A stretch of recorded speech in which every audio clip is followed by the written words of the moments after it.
안녕하세요. 반갑습니다. 지난 시간 이제 요나서를 은혜롭게 잘 마치고요. 이제 오늘부터는 소선지서 가운데 구약성경 39권 중에 38번째 기록되어 있는 스가랴서를 통해서 같이 이제 성경 공부를 시작하시도록 하시겠습니다. 항상 함께 해주시는 해외에 계시는 우리 동포 여러분, 시카고, 오하이오, 캘리포니아, 미시간, 콜로라도, 필리핀, 그리고 일본 등 각지에서 우리의 성도님들이 함께 해주시니까 너무나도 감사합니다. 하나님의 극진하신 돌보심과 또한 항상 주 안에서 건강하시고 승리하시고 편안하시기를 기도합니다. 아멘. 또 국내에 계셔서 항상 저와 함께 이 성경 공부에 같이 동참해 주시는 우리 목회자님들, 장로님들, 집사님들, 모든 성도님들께 진심으로 감사를 드립니다. 여러 가지 부족한 것이 많이 있지만은 어린 시절로부터, 전도사 시절부터 선배 목사님들을 통해서 꾸준하게 성경 공부를 해왔고, 지금 이 시점에 이르러서도 끝까지 성경 공부를 놓치지 않고 이렇게 계속 하고 있는 가운데 여러분들과 함께 해주시는 하나님의 그 은혜를 감사하고, 또 우리 성도님들께서 함께 이 성경 공부에 동참해 주시는 것에 대해서 무한한 감사한 마음을 전합니다. 자, 오늘 지금 이 시간부터는 이제 구약 성경 38번째에 기록되어 있는 소선지서 스가랴서에 대해서 같이 공부를 하시도록 하겠습니다. 스가랴서는 1장부터 14장까지 있는데요. 보편적으로 이 스가랴서는 편당 2편씩 이렇게 나누어서 약 28편 내지 30편 쪽으로 이제 마무리를 하게 되겠습니다. 먼저 오늘 시작하는 이 소선지서 스가랴서는 또한 매우 중요한 구약 성경 중에서도 구속사적으로 볼 때 뭐 어느 성경 하나 중요하지 않은 말씀이 없습니다만은, 제가 이렇게 성경을 선택을 해서 이렇게 말씀을 드리는 것은 구속사적으로 매우 중요한 말씀이 기록이 되어 있기 때문에 이렇게 같이 성경 공부를 시작을 하게 되는 것입니다. 오늘 이 시간에는 선지자 스가랴와 그 시대적 배경에 대해서 이제 같이 공부를 하고자 합니다. 첫째, 선지자 스가랴에 대해서 잠시 살펴보고 가도록 하겠습니다. 인적사항에 대해서 스가랴는 하나님께서 기억하신다, 하나님께서 기억하신다라는 뜻을 가지고 있습니다. 그 이름의 뜻이 구약 성경 중 모두 29명이나 등장할 정도로 유대인들에게 매우 흔한 이름입니다. 그 중에 이른바 12소 선지자 가운데 한 사람인 스가랴는 바벨론 포로기에 바벨론 땅에서 출생한 이또의 손자이자 베레가의 아들로 예레미야나 에스겔처럼 제사장 겸 선지자였습니다. 그리고 또 두 번째, 예언 활동에 대해서 잠시 살펴보겠습니다. 바벨론 포로 시대 이후의 선지자인 스가랴는 학개와 동시대의 인물로 유대 총독 스룹바벨과 대제사장 여호수아 시대에 활동한 인물이었습니다. 하지만 이들보다는 나이가 훨씬 어렸지요.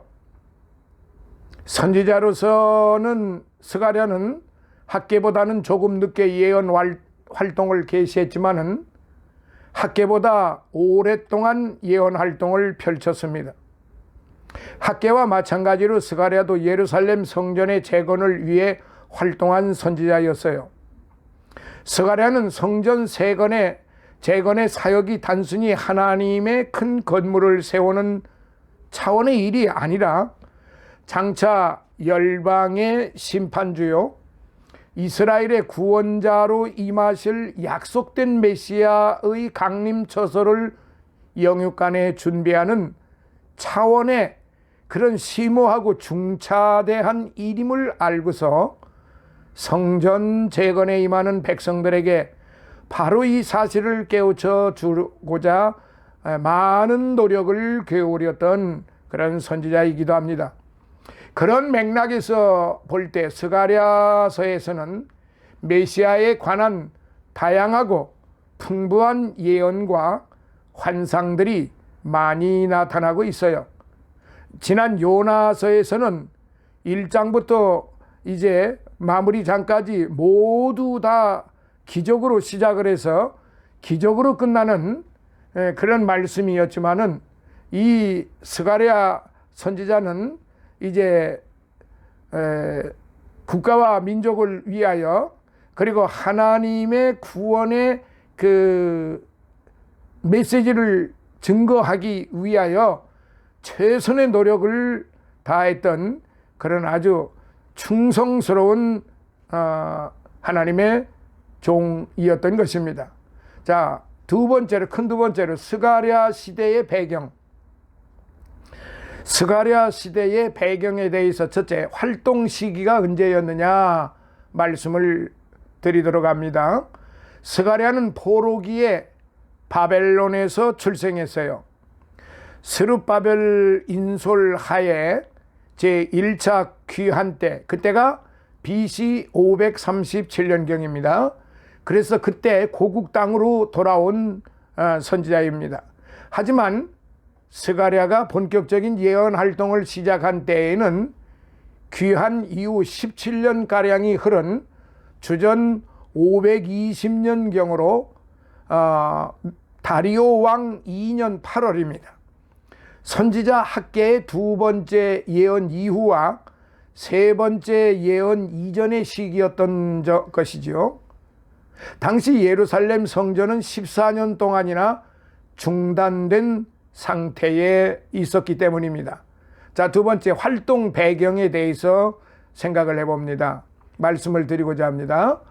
고레스의 귀한 조서로 말미암아 고국 땅에 돌아온 유대 백성들은 부푼 기대를 가지고 무엇보다도 먼저 파괴된 예루살렘 성전 재건 사역에 매진을 하였지요.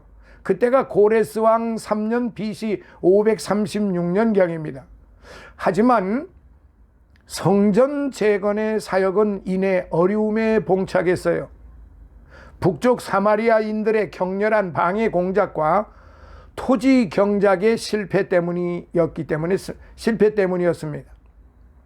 그래서 백성들은 낙심하고 착수 2년 만에 성전 재건의 사역을 중단하고 BC 534년에요. 각자 세상 일에 몰두했던 것이죠. 그러한 세월이 무려 14년이나 흘렀다는 사실입니다. 그동안 백성들은 어려운 생활고와 영적 무기력 상태에 깊숙이 빠져버렸던 것입니다. 그러한 때에 학개가 선지자의 소명을 받고 성전 재건을 촉구했던 것입니다. 학개는 작금의 영육간의 모든 문제가 모두 성전을 떠난 삶에 있음을 일깨워주면서 유대 백성들에게 회개와 더불어 성전 재건을 열렬히 촉구했어요. 그처럼 학개가 한참 활동하고 있을 때에 스가랴도 선지자의 소명을 받고 함께 성전 재건의 동료에 참여했던 것입니다. 그때는 다리오 왕 2년 BC 520년입니다. 그리고 당시 유다 총독은요 스룹바벨이었습니다. 또한 대제사장은 여호수아였습니다.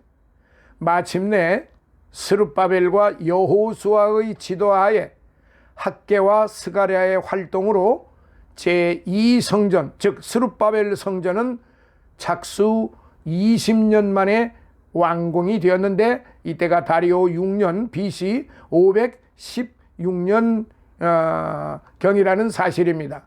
자, 지금 제가 말씀드리고 있는 이 부분은요 바로 지금 서론으로서 스가랴서의 그 배경, 스가랴서가 그 기록된 배경, 그리고 선지자 스가랴에 대해서 좀 살펴보는 그런 시간이었습니다.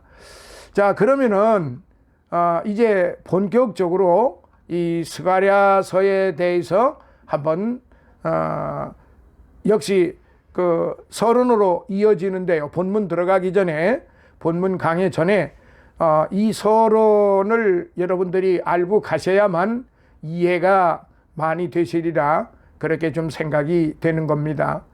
포로 시대 이후의 선지자인 스가랴는 학개와 동시대의 인물입니다. 예루살렘 성전의 재건을 위해 예언 활동을 펼쳤어요.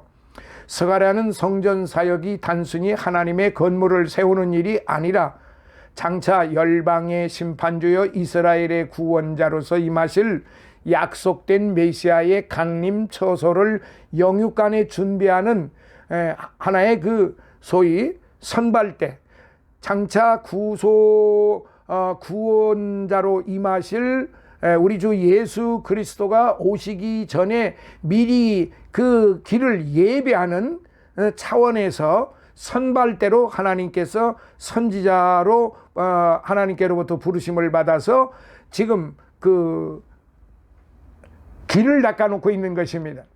성전 재건의 사역에 임하는 백성들에게 바로 이것을 일깨워 주고자 스가랴는 노력을 했던 것이지요. 그래서 여기 스가랴서에서는 비록 거칠고 난해한 구절이 많이 나오지만은 메시아에 대한 다양하고 풍부한 예언과 환상들이 많이 나타나고 있어요.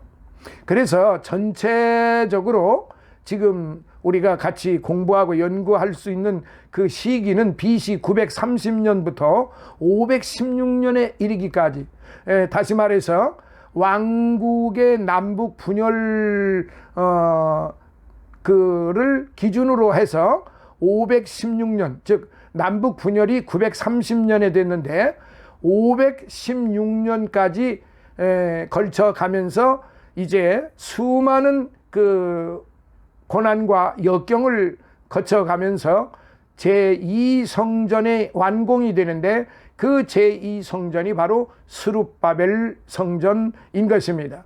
이제 스룹바벨 성전에 대해서 차후 다시 말씀드리고 오늘 이 스가랴에 대해서 이제 말씀을 드리니까요. 차분하게 이제 흐르는 대로 공부를 하시도록 하겠습니다.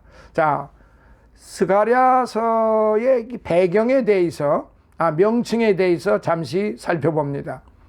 히브리어 성경은 본서의 주인공 선지자의 이름을 따서 즈카랴라고 명칭을 붙였는데 그 뜻은 여호와께서 기억하신다라는 뜻입니다. 이는 하나님께서 이스라엘과 맺은 언약을 기억하사 누구하고 약속을 하셨느냐? 바로 아브라함, 이삭, 야곱, 즉 아브라함에게 커버넌트, 아브라함에게 그 언약을 베풀어 주셨죠. 마침내 그들을 회복시키실 것을 다루고 있는 이 스가랴서의 주제와 잘 부합이 됩니다. 즈카르야, 하나님께서 기억하신다. 여호와께서 기억하신다. 즈카리야. 사랑하시는 여러분, 오늘 저와 여러분들도 이 즈카르야 이름처럼 늘 하나님께서 기억해 주시기를, 오늘 저와 여러분들의 삶에 대해서 과거적 삶, 그리고 현재적 삶, 그리고 앞으로 미래적 삶, 이런 삶에 대해서 이 땅에서 우리가 살아가는 동안 여호와 하나님께서 우리를 기억해 주십사, 우리를 기억해 주십사 하는 마음으로 우리 자신은 영적으로 즈카르야가 되어야 하기도 하는 것입니다. 지난 시간에는 요나를, 도망가는 요나를 잡자, 그리고 붙잡힌 요나를 따라가자, 그리고 하나님의 그 기적에 대한 것을 불평불만하지 말고 어떤 상황에 이르르든지 간에 하나님의 뜻을 따라야 한다는 것이 이게 요나서의 핵심 그런 말씀이었지만은, 이 즈카르야, 즉 스가랴서에서는 여호와 하나님께서 기억하신다고 그랬으니까, 뭐 다른 거는 솔직히 말해서 다른 거는 다 이렇게 천천히 기억을 하셔도 좋아요. 그러나 지금 시작, 이 여호와께서 나를 기억하신다, 여호와께서 강주봉을 기억하신다, 여호와께서 바로 여러분, 지금 성도 지금 들으시는 여러분들을 여호와께서 기억하신다, 여러분들의 과거, 현재, 미래를 기억하신다. 즈카르야가 되시는 것이 얼마나 행복된 그런 일이고 얼마나 큰 축복이겠습니까? 이는 하나님께서 이스라엘과 맺은 언약이기 때문에 그렇습니다. 그래서 마침내 그들을 회복시킬 것을 다루고 있는 이 스가랴서의 주제와 잘 부합되는 게 이 즈카르야, 스가랴서라고 하는 이름이 잘 부합이 되는 것입니다. 그래서 헬라역 70인경 셉투아진트에서도 히브리어 명칭을 음력해서 자카리아스라고 했고, 라틴역 불가타도 자카리아스라고 그렇게 번역을 했습니다. 저자에 대해서 말씀드립니다. 스가랴, 즈카르야. 비평학자들은 본서 후반부 9장부터 14장의 문체가 잠시 물 한 잔 먹겠습니다. 전반부 1장부터 8장과 다른 점을 근거로 스가랴 저작서를 의심하기도 합니다. 그러나 본서의 명백한 내증을 조차 유대 전승과 기독교회는 전통적으로 본서를 스가랴의 저작으로 보고 있고요. 또한 스가랴는 제사장이요 선지자로서 바벨론에서 태어났고 제1차 포로 기환 때에 총독 스룹바벨과 대제사장 여호수아와 함께 예루살렘으로 돌아왔는데 오해 없으시기를 바랍니다. 여기서 말하는 여호수아는 요단강을 건너갈 때 지도자 여호수아가 아니라는 그 사실을 생각을 좀 하시고 오해 없으시기 바랍니다. 같은 이름들이 많기 때문에요. 스가랴는 어린 나이에 소명을 받았습니다. 2장 4절에. 그리고 학계와 동시대에 활동했고요. 학계보다 오랫동안 활동했다고 7장 1절에 보시면은 증언이 되어 있습니다. 이 스가랴서의 특징이 있는데요. 첫째, 스가랴서는 다양한 환상과 풍부한 메시아 예언이 기록되어 있다는 점입니다.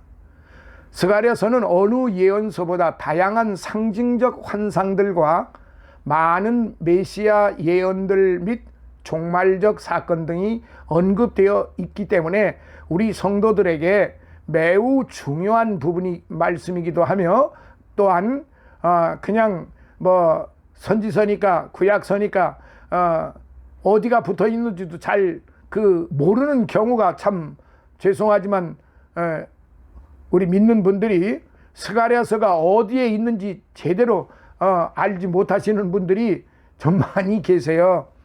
그 스가랴서는 제가 처음에 말씀드린 것처럼 구약 성경 39번 말라기 바로 전에 38번째 기록되어 있는 성경입니다. 첫 번째는 다양한 환상, 풍부한 메시아 예언이라고 그랬어요. 두 번째에서는 투박하고 직설적인 문체로 기록되어 있다는 점이에요. 환상과 예언 및 상징적 표현들이 다소 거칠고 투박하게 나타나므로 전체적으로 균형미와 완결미에서 떨어진 감이 있어요. 그래서 스가랴서는 비교적 난해한 책으로 평가되어지기도 하는 것입니다. 기록 연대는요, 앞전에서도 여러 부분에서 말씀드렸지만은 주전, 그러니까 BC입니다. 주전 520년부터 518년경 또는 480년부터 470년경이라고 이렇게 보고 학자들의 의견이 대동소이합니다. 또한 본서의 전반부 1장부터 8장까지는요, 성전이 완공되기 이전 스가랴가 처음 계시를 받았던 다리오 왕 2년에서 4년까지의 기간에 기록이 되어 있습니다. 그리고 본서 후반부는 성전 완공 이후, 즉 BC 516년 이후 오랜 기간이 흐른 스가랴 말년경에 기록된 것으로 보이기도 합니다. 480년부터 470년이에요. 이때는 다리오 왕을 이어 아하스에로 크세륵세스 BC 485년부터 464년으로 봅니다. 그래서 이 아수르 왕 크세륵세스 왕이 바사 제국을 통치하던 그런 시기였습니다. 기록한 장소는요, 예루살렘입니다. 스가랴는 예레미야나 에스겔처럼 제사장인 동시에 선지자였어요. 따라서 그의 활동 중심지는 당연히 성전이 있는 예루살렘이었고요. 당시 예루살렘 성읍과 그 인근은 귀환민들의 거주지였습니다. 그러니까 포로 생활에서 이제 귀환한 거죠. 그리고 이제 가장 중요한 부분 중에 하나가 바로 기록된 목적입니다.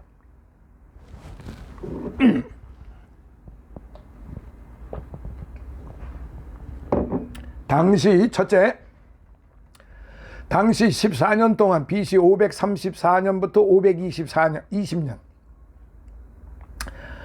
14년 동안 중단된 상태에 있던 일찍이 바벨론에 의해 파괴된 예루살렘 성전을 다시금 재건토록 독려하기 위한 목적. 두 번째, 성전 재건의 성역을 통해 장차 예루살렘 성전을 중심으로 활동하실 메시아의 강림을 예비하고 또한 그 구원 사역을 소망토록 하기 위하여 기록한 목적이 있다. 이렇게 보시면 되겠습니다. 자, 그리고 본서의 핵심이 있습니다. 본서의 핵심이 네 가지로 구분이 되는데요.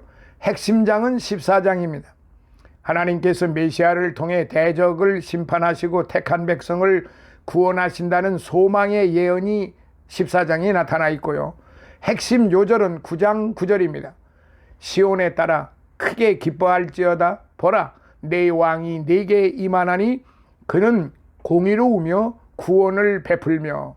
자, 세 번째 핵심 주제입니다. 메시아의 도래입니다. 성전 재건은 메시아의 도래를 위한 준비이며 시온의 백성은 메시아로 인해 회복될 것이다 라는 주제입니다. 이게 핵심 주제예요. 그리고 네 번째 핵심 인물이 바로 스가랴, 본서의 저자이고 예언자이고, 또한 여기에 나오는 스룹바벨 유다 총독이고 제1차 포로 귀환의 인솔자이며 또한 여호수아 당시 대제사장인 것입니다. 자, 서론 이제 끝으로 본서 내용의 구성을 크게 나누어서 세 가지로 나누어서 이제 말씀을 드리게 될 것입니다. 첫째로는 8가지 환상이 나옵니다. 이 스가랴서에는 메시아의 도래와 남은 자의 회복을 위해서 이제 8가지 환상이 나오는데 1장 1절로부터 6장 15절까지입니다. 그리고 두 번째는 이제 4가지의 이제 이 스가랴서를 강해하는 가운데 주의 종을 통해서 이제 하나님의 말씀을 이제 좀 알기 쉽게 전하는 그런 과정, 설교의 그 과정이 되겠습니다. 7장 1절로부터 8장 23절까지입니다. 그리고 이제 세 번째로는 2가지 큰 경고가 나옵니다. 9장 1절로부터 14장 22절 끝까지 이렇게 해서 본서의 내용 구성이 메시아의 도래와 남은 자의 회복이라고 하는 측면에서 그때 시기는 바로 다리오 왕서부터 아하수에로 왕 BC 520년부터 470년경이다. 이렇게 보시면 되겠습니다. 자, 그래서 오늘은 이제 서론으로서 마무리를 해드렸습니다. 이제 다음 시간에는 본문으로 바로 강의로 들어가도록 하겠습니다. 오늘도 함께 해주셔서 감사를 드리고 항상 주 안에서 건강하시고 승리하시고 편안하시기를 예수님 이름으로 축원합니다. 할렐루야. 감사합니다.